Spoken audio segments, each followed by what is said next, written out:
Let us go then, you and I. When the evening is spread out against the sky like a patient etherized upon a table, let us go through certain half-deserted streets, the muttering retreats of restless nights in one-night cheap hotels and sawdust restaurants with oyster shells. Streets that follow like a tedious argument of insidious intent to lead you to an overwhelming question. Oh, do not ask what is it. Let us go and make our visit. In the room the women come and go talking of Michelangelo. The yellow fog that rubs its back upon the window panes. The yellow smoke that rubs its muzzle on the window panes licked its tongue into the corners of the evening, lingered upon the pools that stand in drains, let fall upon its back the soot that falls from chimneys, slipped by the terrace, made a sudden leap, and, seeing it was a soft October night, curled once about the house and fell asleep. And indeed there will be time for the yellow smoke that slides along the street, rubbing its back upon the window panes. There will be time. There will be time to prepare a face to meet the faces that you meet. There will be time to murder and create. And time for all the works and days of hands that lift and drop a question on your plate. Time for you, and time for me, and time for yet 100 indecisions, and for 100 visions and revisions before the taking of toast and tea. In the room the women come and go talking of Michelangelo. And indeed there will be time to wonder, do I dare? And do I dare? Time to turn back and descend the stair with a bald spot in the middle of my hair. They will say, how his hair is growing thin. My morning coat, my collar mounted firmly to the chin, my necktie rich and modest, but asserted by a simple pin. They will say, but how his arms and legs are thin. Do I dare disturb the universe? In a minute, there is time for decisions and revisions, which a minute will reverse. For I have known them all already, known them all. I have known the evenings, mornings, afternoons. I have measured out my life with coffee spoons.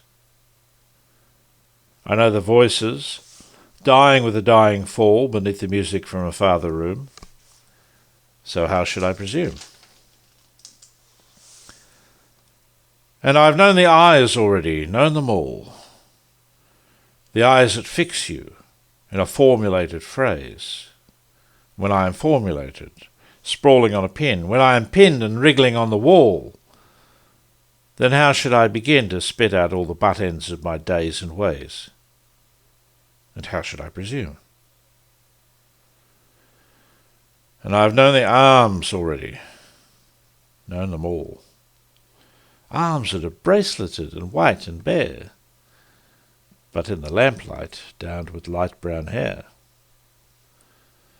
Is it the perfume from a dress that makes me so digress? Arms that lie along a table or wrap about a shawl, and should I then presume? And how should I begin? Shall I say, I have gone at dusk through narrow streets and watched the smoke that rises from the pipes of lonely men in shirt-sleeves leaning out of windows? I should have been a pair of ragged claws scuttling across the floors of silent seas.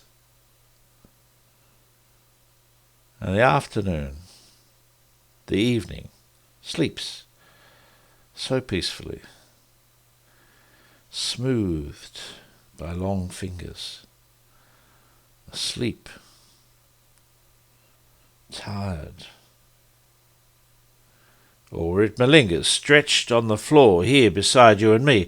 Should I, after tea and cakes and ices, have the strength to force the moment to its crisis?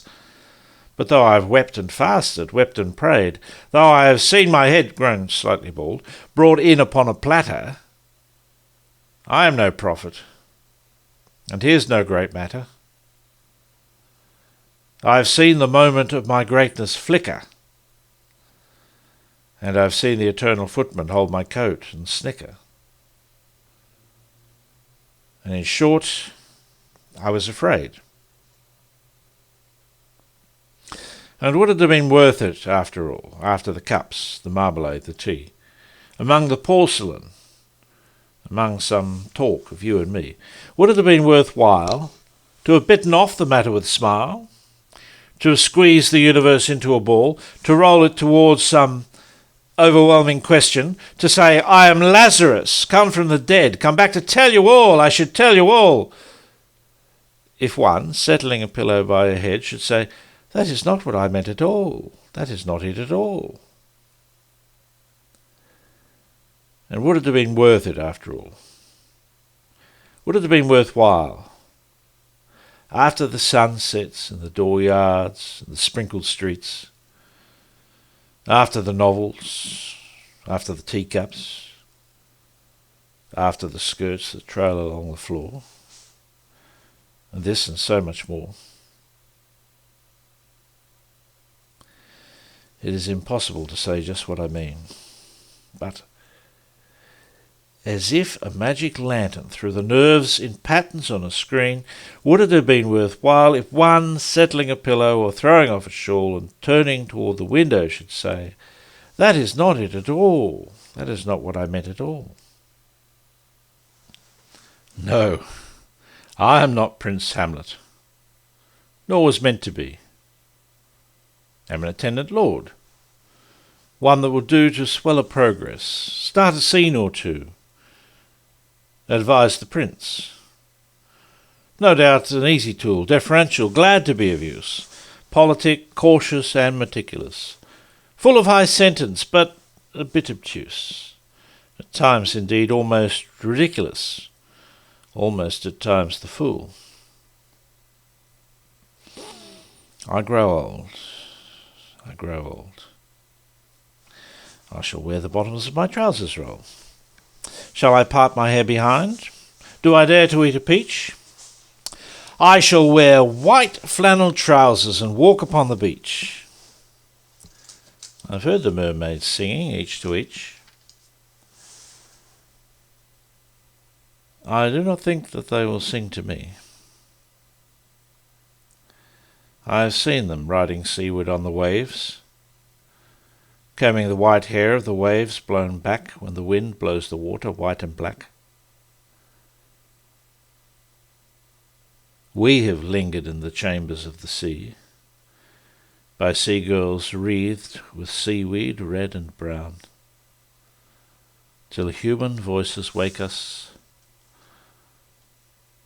and we drown.